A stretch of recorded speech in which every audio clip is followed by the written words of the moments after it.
How my friends saved the village. I was just a boy when it happened.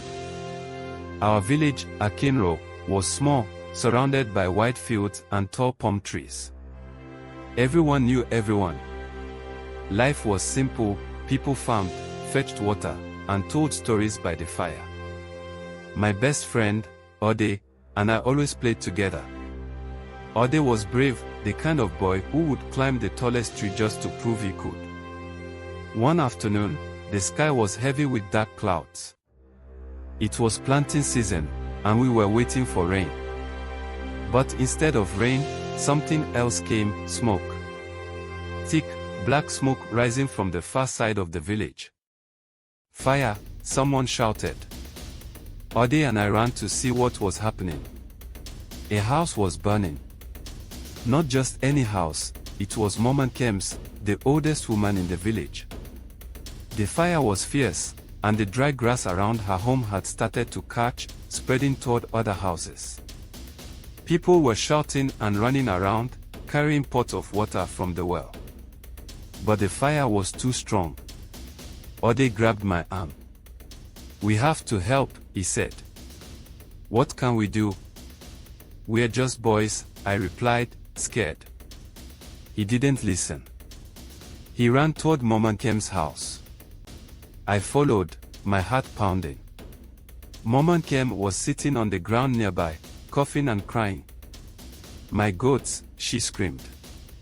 "My goats are still inside." The goats were her life. She sold their milk to buy food. Without them, she had nothing. But no one could go in, the flames were too big. Ode turned to me. "We'll get them out," he said. I shook my head. "It's too dangerous." But Ode was already moving. He tied a wet cloth around his nose and mouth, then crawled low under the smoke into the burning house.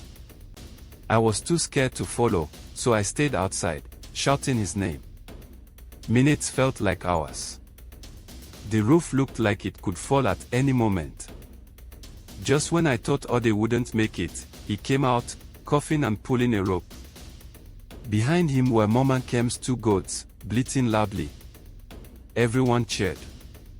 But Ode didn't stop. "Help me move this water," he yelled, pointing to a big barrel near the burning house. Together with some of the adults, we pushed it over, spilling water onto the flames. The fire hissed and slowed. More people joined, pouring water from pots and buckets. After what felt like forever, the fire was out. The village was saved.